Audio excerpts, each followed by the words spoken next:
Ayan si De La Rosa, nasa The Hague, nasa Netherlands na po. Although sinabi niya naman yan, nabibisitahin niya si Digong. Pero ito po kasi ang point of view natin dyan, di ba? Dahil June 2, open na po ang Senado, di ba? Mag-start na yung impeachment hearing. June 2, ilang araw na lang. Tapos bigla siyang umalis, papuntang Netherlands. And during election, bago mag-election, and pagkatapos ng election, sinasabi niya na yung ICC nasa loob na ng Pilipinas. 'Di ba? So, 'di ba, sinasabi niya pa na kung gusto ng tunay na reconciliation daw, palayasin daw yung mga ICC. So, si Bato nakapunta ng Netherlands, it means wala pang warrant of arrest. So, nandun pa lang ang ICC sa Pilipinas. So, ngayon, ito bang pagbisita na ito ni Bato is talaga bang pagbisita kay Digong? Or if anytime lumabas po yung kanyang warrant of arrest, makakapag-apply siya ng asylum dyan sa Netherlands, gaya ng ginawa ni Harry Roque.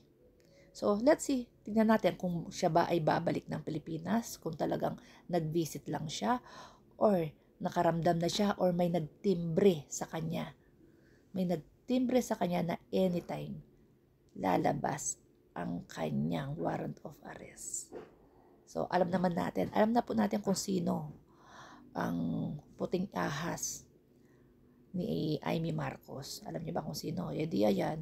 Oh, yan. Diba? Di sana wag siya yung pumalit kay Marbil, no?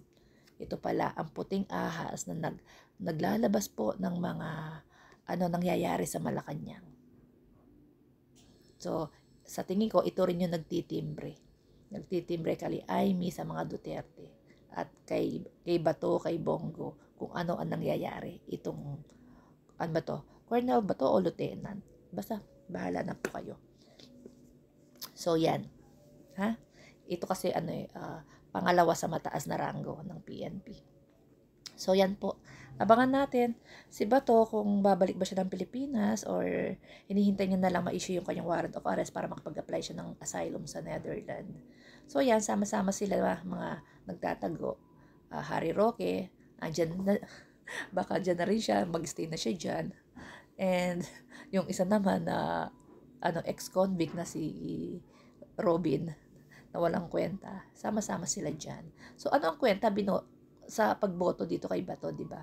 Kung hindi rin naman pala pakikinabangan, magtatago rin, di ba? So, sasahod lang siya, gano'n. Sasahod din siya, papasahurin din siya ng mga Pilipino ng 250,000 buwan-buwan para magtago. Ay, nako.